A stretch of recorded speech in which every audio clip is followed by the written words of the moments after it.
नमस्कार, मैं हूं आपके साथ प्रदीप आजाद। कहते हैं कि सियासत के रंग और सियासत के तेवर कब बदल जाए और सियासत का ऊंट किस करवट बैठ जाए, वाकई कुछ कहा नहीं जा सकता। कब किस नेता के मिजाज में बदलाव हो जाए, कब कोई किसी को आंख दिखा दे और कब क्या नई कहानी तैयार की जाए, कुछ नहीं पता होता, क्योंकि ये राजनीति होती है। पॉलिटिक्स जिसे इंग्लिश में कहा जाता है, बड़ा एक अलग सा शब्द है पॉलिटिक्स। और हिंदी में जब राजनीति की बात करते हैं और राजस्थान की अगर राजनीति की बात करें तो राजस्थान में पिछले कुछ दिनों में जो माहौल में तब्दीलियां हुई, नेताओं के भाषण, नेताओं के बर्ताव, नेताओं के अंदाज, राजस्थान की पूरी जनता देख रही है। माहौल में लगातार पिछले कुछ दिनों से लगभग 10-15 दिनों से तो हालात ऐसे बन चुके हैं कि रोज कुछ ना कुछ आपको वो तस्वीर नजर आ जाएगी जिस पर आपको कई बार हंसी आएगी, कई बार सवाल उठेंगे, कई बार गुस्सा भी आएगा कि जिन माननीयों को आप लोगों ने वोट दिया वो आज किन हालातों में है। और जाहिर सी बात है कि जब उन नेताओं के हालात पर सवाल उठने लगे तो फिर पब्लिक का हिसाब कौन देगा, या पब्लिक के लिए तस्वीर कैसी होगी, वो भी एक बड़ा सवाल है। क्या माहौल बदल रहा है राजस्थान में? राजस्थान की सियासत इस वक्त क्या कहती है? आज इसी मुद्दे पर चर्चा होगी और चर्चा के लिए हमारे साथ मौजूद हैं सुशील आसोपा जी, पूर्व सचिव प्रदेश कांग्रेस कमेटी से। सुशील जी, आपका बहुत बहुत स्वागत है हमारे साथ जुड़ने के लिए। और सबसे पहले ये जानना चाहेंगे कि आपको लंबा वक्त हो गया राजस्थान की राजनीति को देखते हुए भी, अब पिछले कुछ दिनों में जो यहाँ के जो सियासत के जो नए जो तेवर सामने आ रहे हैं, आखिर उनके बारे में क्या कह सकते हैं? क्या लगता है कि पहले में और अब में क्या क्या बदलाव देखने को मिल रहे हैं? देखिए, आपने अभी खुद ही कहा कि राजनीति एक अस्थिर चीज होती है जी, और कांग्रेस और भाजपा यहाँ दो प्रमुख दल आमने सामने हैं। दोनों ही पार्टियों में एक तरह का एक स्पेस का जो अपनी अपनी स्पेस सर्च करने का, अपनी अपनी स्पेस को प्राप्त करने का जो एक जी हर एक के मन में जो दौड़ भाग जो रहती है, जो स्थिति रहती है, जो राजनीति में आता है, उसका एक अपना इच्छाएं होती है, आकांक्षाएं होती है, और उसके समर्थकों का एक अपने साथ एक वो रहता है कि वो भी उन आकांक्षाओं में सहभागी बन जाते हैं, तो वो न भी चाहे तो उसको वो बिल्कुल चैन नहीं लेने दे पाते। जी। तो एक कांग्रेस और भारतीय जनता पार्टी में खास तौर से इसलिए ये ऐसा हो रहा है मेरे नजरिए से कि पिछले 24 साल से राजस्थान की जनता दरअसल दोनों पार्टियों में प्रमुख रूप से दो ही चेहरों को देख रही है, और 24 साल में तीसरी जनरेशन तैयार हो जाती है। अगर कोई व्यक्ति 24 साल का है तो अगले 24 साल बाद उसके बेटा भी हो जाएगा, उसके भी बेटा हो जाएगा जी। तो इसलिए ये जो मोनोटोनी है, एक रास्ता, शायद उससे लोगों में ऊब है। और ये जो युवा जो 65% है, जो 35 साल या 40 साल से कम के हैं, दे मस्ट भी, वो लोग सपना देख रहे होंगे चेंज का कि कुछ नए लोग आए, ऊर्जावान लोग आए, तो उसको लेकर के शायद आपके मन में ये चल रहा होगा कि कुछ न कुछ हो रहा है। नहीं, लेकिन ऐसा मैं सोचता हूँ। लेकिन देखिए, केवल हमारे मन में नहीं, लेकिन राजस्थान की जो जनता, लगभग 8 करोड़ जनता जो रोज देखती है, वो चाहे मीडिया के जरिए हो, अखबारों के जरिए हो, या तमाम सोशल मीडिया के जरिए हो, जो तस्वीरें जो नजर आ रही हैं इस समय, और कहा जाता है कि हम बात करें चाहे भारतीय जनता पार्टी की बात करें अगर हम कांग्रेस की, जब बात की जाती है दोनों पार्टियों की, तो एक चीज दोनों में कॉमन होती है कि दोनों में खेमेबाजी है। क्या वाकई सबसे पहली चीज तो आप मानते हैं कि हाँ, खेमेबाजी जो शब्द है वो दोनों में अटका हुआ है? दरअसल इस हाँ या ना के रूप में इसका जवाब नहीं हो सकता। खेमेबाजी क्यों होती है, ये बड़ा चीज होती है। ठीक है। खेमेबाजी राजनीति में इसलिए होती है कि आमतौर पर कोई नौकरी पेशा और दफ्तरों में भी छोटी मोटी होती है, बिल्कुल, पर वहाँ वो चलता रहता है क्योंकि ट्रांसफर्स होते रहते हैं। 3 साल बाद हो गया, 2 साल बाद हो गया, किसी की शिकायत हुई तो जल्दी हो गया। पर राजनीति में क्या है कि ट्रांसफर का कोई सिस्टम है नहीं, और मुख्यमंत्री मान लो एक ऐसा पद है कि उससे लोग प्रमोट ही नहीं होना चाहते, केंद्रीय मंत्री नहीं बनना चाहते, प्रधानमंत्री नहीं बनना चाहते।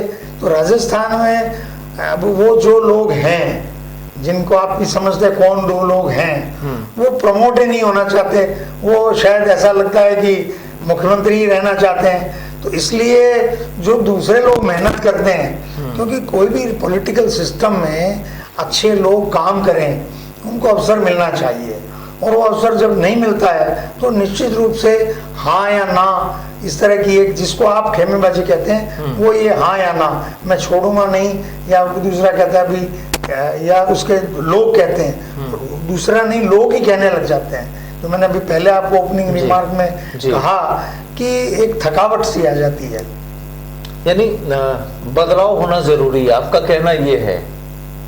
आप राशन की दुकान पे मैं जाता हूँ, मैं अपना अनुभव बताता हूँ जी, और वो एक ही परिवार के 4 लोग होते हैं। मैं कभी कभी देखता हूँ काउंटर पे जब वो एक ही रहते हैं, तो मैंने उनको कह दिया बाबूजी कभी अपने पोते को या छोटे वाले बेटे को भी काउंटर पे खड़ा कर दिया कीजिए, मतलब गले पे। आप समझ गए मेरी बात? That is a phenomena.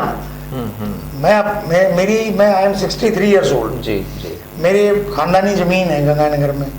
अभी मैं बम्बई गया था, तो मेरे बेटा एक 40 साल का है, एक 36 साल का है। मैंने दोनों को कहा कि भाई तुम इस बार जब आओ तो गंगानगर चलो और वो जमीन तुम्हारे नाम से वो उसको कर दें। मेरे मरने के बाद तो वो इंतकाल चढ़ ही जाएगा, तुम अभी कर लो। मेरे दादाजी 50 साल के थे, तभी उन्होंने वो जमीनें मेरे चाचा और पिता के नाम कर दी। So this is a process.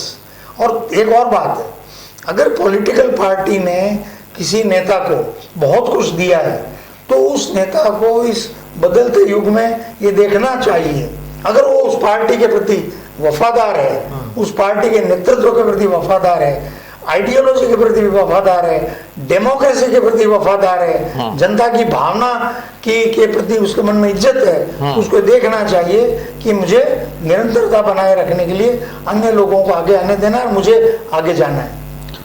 तो क्या इससे अब यूं माना जाए सीधे तौर पर, अगर कांग्रेस में, चूंकि आप कांग्रेस से भी जुड़े हैं, कांग्रेस की जो राजनीति इस समय जो चल रही है, और जाहिर सी बात है कि चलिए आप नहीं कहते, हम सीधे तौर पर कहते हैं कि जो पब्लिक की जो आवाज सुनाई देती है कि इस समय राजस्थान में कांग्रेस में अशोक गहलोत और सचिन पायलट, दो ये चेहरे ऐसे हैं, और दोनों में जो चीज आपने कहा हाँ और ना, अगर खेमेबाजी शब्द ना करें, हाँ और ना वाली चीज करें, तो दोनों को चाहने वाले लोग अलग अलग हैं। और हाल ही में जिस तरीके की पुष्कर का जो घटनाक्रम हुआ अभी 2 दिन पहले, कल दूदू में एक घटनाक्रम हुआ, इस तरह की जो बयान और इस तरह का जो पब्लिक डोमेन में जब अगर कोई चीज आती है तो वो किसी से छुपी हुई नहीं रहती, क्योंकि पब्लिक डोमेन में आप सब कुछ देखते हैं, आप बोलते हैं या नहीं बोलते हैं वो एक अलग बात है, लेकिन तमाम लोग उन चीजों को देखते हैं। तो यहां पर अब उस हिसाब से क्या ये माना जाए कि ये जो पूरा घटनाक्रम रहा,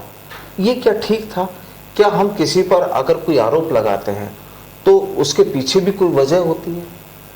देखिए, मैं तो ये मानता हूं कि अगर आप किसी के जयकारे नहीं लगा सकते तो उसके लिए अपशब्द तो काम में लो ही मत, शांत रहो, चुप रहो, मौन रहो।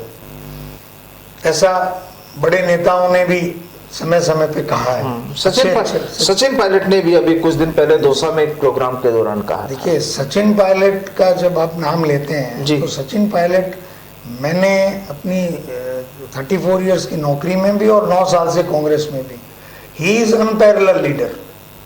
मैंने उनके साथ बहुत क्लोजली काम किया है, और मैं जो एक ट्रेडिशनल पॉलिटिक्स का जो फिनोमिना है उससे प्रभावित होकर के कभी कभी मुझे लगता था कि पीसीसी की कार्यप्रणाली में उसने ये कह दिया, ये कर दिया, वो कर दिया। तो एक दिन मैंने फ्रस्ट्रेट होके उनके, क्योंकि मैं ऑफिसर सीनियर रैंक में रहा हुआ, और ये कांग्रेस हो या भाजपा हो, सब ये ईर्ष्या और नफरत और टॉन्टिंग और ये सब लोगों को बेइज्जत करना, इनडायरेक्टली परेशान करना, ये एक पॉलिटिकल भारतीय राजनीति का एक कड़वी सच्चाई है। बिल्कुल सही बात। तो मैं फ्रस्ट्रेट होके एक बार उनको कह डाला, उनकी कोई गलती नहीं। मैंने कहा सर प्लीज गाइड मी कि व्हाट शुड आई डू। आपने मुझे सम्मान दिया, सेक्रेटरी बना दिया, मैं कांग्रेस के लिए खूब काम कर रहा हूँ, आपके लिए इनपुट की खूब मेहनत करता हूँ। बोले नहीं, मैं बहुत खुश हूँ, तो साहब ये मैं फेस कर रहा हूँ। तो उन्होंने कहा देखिए अशोका जी, कंपटीशन लाइफ में खुद से करो, दूसरों से कम्पीट कैसे करोगे? 10 ही तो लोग हैं संसार में, तो 600 करोड़ लोग हैं, किस किस से कम्पीट करोगे? कम्पीट करो खुद से, कि मैं 3 महीने में जो काम किया कांग्रेस के लिए, अगले 3 महीने उससे अच्छा काम करूंगा। ठीक बात है। सो अगर 1 to 1 कोई नेता मुझे ये बात कह रहा है, तो सार्वजनिक जीवन में अगर दूसरे तरीके का होगा ऐसा मैं मान नहीं सकता। उनके अंदर जो विनम्रता, सौम्यता, शब्दों का संतुलन, शब्दों का चयन, सम्मान देने का जो तरीका, वो इस तरह का है कि वो किसी से, मैं आपको स्वीयर करता हूँ, वो किसी के प्रति नफरत का भाव रखते ही नहीं है। For 5 years I worked with him. मैं अभी नाम नहीं कोट करूंगा, कोई बहुत बड़े नेता हैं, गहलोत जी नहीं, कोई और जी। उनके साथ काम करने वाले एक सज्जन जो है, उन्होंने कंप्यूटर रूम में कोई ऐसी बात कह दी पायलट साहब के बारे में। मैंने पायलट साहब को बड़ा कोशिश करके अपॉइंटमेंट लेके मांग के उनको वो बात कही, वो खड़े हो गए और उनका अशोका जी अपने को कांग्रेस की सरकार बनानी है। ये जो ननद भाभी वाली बातें हैं ना, ये मैंने तो दूसरों की सुनता हूँ, मैं आपकी सुनूंगा। सो this is his style and thought process. अगर वो नेगेटिविटी आदमी अपने अंदर डालने की प्रवृत्ति हो, बिल्कुल, तो वो ऐसा पॉजिटिव बॉडी लैंग्वेज हो नहीं सकती नेता की। बहुत जिम्मेदारी से ये बात कह रहा हूँ। जी जी। तो सर क्या लगता है, देखिए जो दोनों घटनाक्रम जो हुए अभी हाल ही में, और जिस तरीके से जो बयानात जो लगातार चल रहे हैं, मामला भी ठंडा हुआ नहीं है, इस समय फुल चर्चाओं में है राजस्थान की राजनीति में भी, तो आपका एक्सपीरियंस क्या कहता है कि क्या वाकई जो चीजें हैं एक नॉर्मल वे इसको माना जाए, या एक कोई सोच समझकर अगर आप कोई काम करते हैं तो उस अंदाज से माना जाए? मैं तो इस बारे में इतना ही कहूँगा कि I will quote your own friend Prem Pratap Singh Bhaskar वाले जो हैं, वो आजकल डिजिटल मीडिया में दिल्ली में है, is a senior journalist like you.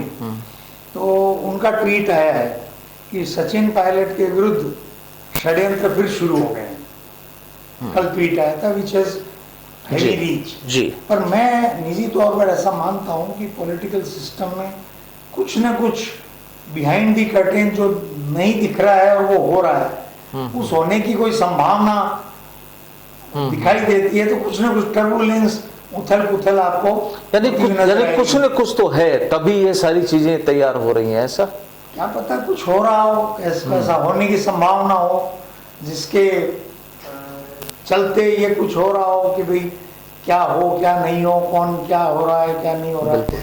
लेकिन निश्चित रूप से मैं ऐसा मानता हूँ, इस सबसे परे हटके, कि जो कांग्रेस के लोग हैं जो आज पद पे हैं या नहीं हैं, बड़े पद पे हैं छोटे पद पे हैं, उनको 3 काम करने होंगे। ये सब बहुत माइनर चीजें हैं, चाहे बाबूलाल नागर जी हो या अशोक चांदना जी हो, व्हाटएवर। अशोक चांदना जी भी हैं तो यूथ कांग्रेस का अध्यक्ष, वो चुने गए होंगे, लेकिन राहुल गांधी जी की जो कार्य प्रणाली है उसकी वजह से ही चुनाव हुआ। और फिर यहाँ मंत्री, दूसरी बार एमएलए बनने पर मंत्री बने, या 6 बार के भी विधायक बैठे मंत्री। बाबूलाल जी को भी मंत्री बनाया और जिला प्रमुख उनके भाई रहे। सब कुछ कांग्रेस ने किनको क्या दिया। उस दृष्टिकोण से राहुल गांधी जी जो आज कर रहे हैं, पूरे देश में पद यात्रा कर रहे हैं। अशोक गहलोत जी को भी 3 बार मुख्यमंत्री बनाया, पार्टी ने बनाया, सोनिया गांधी जी ने बनाया। तो निश्चित रूप से मेरा ऐसा मानना है कि इन सबको कूल माइंड से सोचना चाहिए कि जब ये चिंता व्यक्त करते हैं, और इनके साथ पायलट साहब भी मैं शामिल करता हूँ, अन्य XYZ, राजेंद्र पारीख, शांति धारीवाल, बीडी कल्ला, महेश जोशी, ये बड़े बड़े जो नाम हैं, ये नाम बिना कांग्रेस के नहीं खड़े हो गए हैं। ये इंदिरा गांधी से शुरू हुई जो 80 के बाद से ये सारी पौध है, तो ये उनके दम पे खड़े हुए हैं। तो व्हाट दे आर पेइंग, वो वापस कांग्रेस को क्या दे रहे हैं। आज कांग्रेस की स्थिति ये है कि आपके सामने जो चुनौतियां हैं, अन्य अनेक अनेक राज्यों में, गुजरात, हिमाचल में चुनाव होने वाले हैं, कर्नाटक में होने वाले हैं, राजस्थान में अगले साल होने वाले हैं। तो उन सब स्थितियों को ठीक करने के लिए वो क्या कर रहे हैं, what they are doing at there home. Rahul Gandhi ji पद यात्रा कर रहे हैं। कांग्रेस का इतिहास उठा लीजिए, सन 52 से 37 साल की उम्र में मोहनलाल सुखाड़िया मुख्यमंत्री बन गए। खुद अशोक गहलोत साहब 47 साल की उम्र में बन गए। भाजपा में 50 साल की उम्र में वसुंधरा जी बन गई। आज वो 70 की होगी तो भी वो 56 के सतीश पूनिया चुपते हैं उनको, 52 के गजेंद्र सिंह चुपते हैं उनको। आप समझिएगा, हमें फिनोमिना, इंडियन पॉलिटिकल फिनोमिना को समझना होगा। भैरव सिंह शेखावत ने वसुंधरा जी को यहाँ प्लांट किया, राइट, और एक पर्टिकुलर समाज में बहुत नाराजगी थी जिसकी वजह से वसुंधरा जी को वोट मिला और 120 सीटें मिल गई। वो उनको गलतफहमी होगी कि मैं भाजपा से ऊपर हूँ, ये गलतफहमी उनको नहीं पालनी चाहिए, ये किसी को भी नहीं पालनी चाहिए, गहलोत साहब को भी नहीं पालनी चाहिए, मुझे भी नहीं पालनी चाहिए। That is there duty. आप मुझे ले लीजिए, आप कह रहे हैं, आपने भी खेमेबाजी की बात की, आज 2 साल से ऊपर समय हो गया, मैं कांग्रेस पार्टी के लिए 24/7 काम करने वाला आदमी हूँ, मेरे पास कोई काम ही नहीं है। क्यों? इसी स्टूडियो में मैं लगातार आता रहा हूं तो मेरी वो बोलने की क्षमता अब खत्म हो गई, या मैं ये कह रहा हूं कि पीढ़ी का परिवर्तन होना चाहिए, जो मैं सही कह रहा हूं, बिल्कुल, तो फिर मैं इनएलिजिबल हो गया, अयोग्य हो गया, क्योंकि मैं पीढ़ी परिवर्तन की बात कर रहा हूं। बेसिक क्वेश्चंस हैं सर, ये खेमेबाजी और ये उसने ये गाली निकाल दी, वो नारा लगा दिया, ये रिलेवेंट नहीं है। रिलेवेंट है कि आप कह रहे हो कि देश के लिए कांग्रेस जरूरी है, तो उस कांग्रेस को जरूरी रहने के लिए आप कौन सी आहुति डाल रहे हो? आप खुद क्या कर रहे हैं अपनी पार्टी? एग्जैक्टली। सबसे मेन चीज ये है कि जिस पार्टी के नाम से आपका नाम हुआ जी, और उसके स्टेज पर बैठकर आपने अपना प्ले वहां पर जो अदा किया, जो किरदार अदा किया, अब आप वहां पर पार्टी के लिए क्या कर रहे हैं? मेन चीज यही है जी। और बिल्कुल एक चूंकि एक अंतिम सवाल कि अब 2023 में राजस्थान में इलेक्शन होने वाले हैं, जाहिर सी बात है कि तैयारियां लगभग पर्दे के सामने, पर्दे के पीछे तैयारियां शुरू हो चुकी है हर पार्टी की। क्या लगता है कि क्या परिदृश्य हो सकता है अगले साल राजस्थान में चुनाव के दौरान?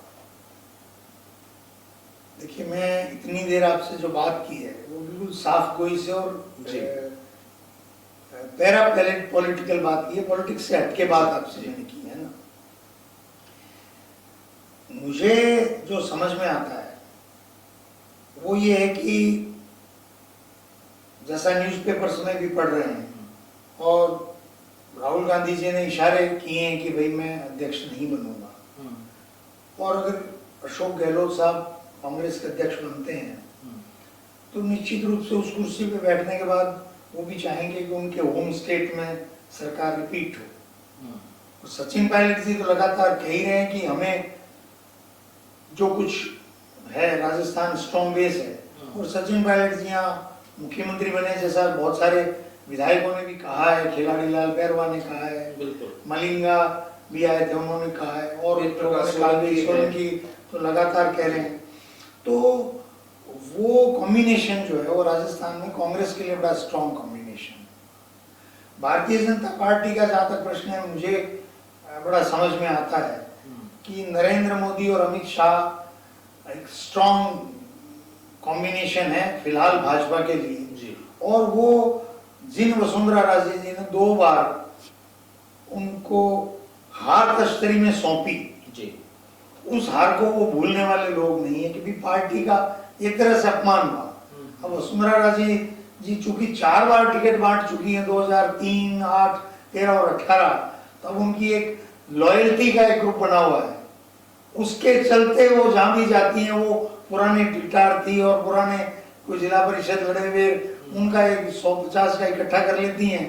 तो ये बात तो मेरी समझ में आ रही है, तो मोदी और शाह के तो समझ में नहीं आ रही होगी क्या कि भाई वो वसुंधरा जी को it is enough. And Gehlot साहब चूंकि कांग्रेस पार्टी में भी, दिल्ली में भी बहुत सारे लोगों की जरूरत है और वो हैं और वो उपलब्ध हैं, तो उनकी सेवाएं मान लेनी चाहिए। वसुंधरा जी की सेवाएं अगर दिल्ली में हों तो अच्छी बात है, नहीं तो इट इज गुड। तो बिल्कुल देखिए, बीजेपी के लिए तो आपने अपनी राय रखी कि ठीक है, वसुंधरा राजे सीनियर लीडर है, तमाम चीजें हैं, तो दिल्ली में इनको जगह मिलनी चाहिए। अशोक गहलोत के लिए भी आप बता रहे हैं कि इतना अनुभव है और सब कुछ है, और जब चर्चाएं हैं कि कांग्रेस अध्यक्ष पद को लेकर भी उनके नाम की चर्चाएं हैं, तो अगर वहां भी उनको कुर्सी मिलती है तो जाहिर सी बात है कि एक जिम्मेदारी नेशनल लेवल पर एक जिम्मेदारी बनती है। अब बात आती है राजस्थान की जी, कि भाई अगर अशोक गहलोत साहब वहां चले जाते हैं तो राजस्थान में फिर कोई तो हैंडल करने वाला होगा जी।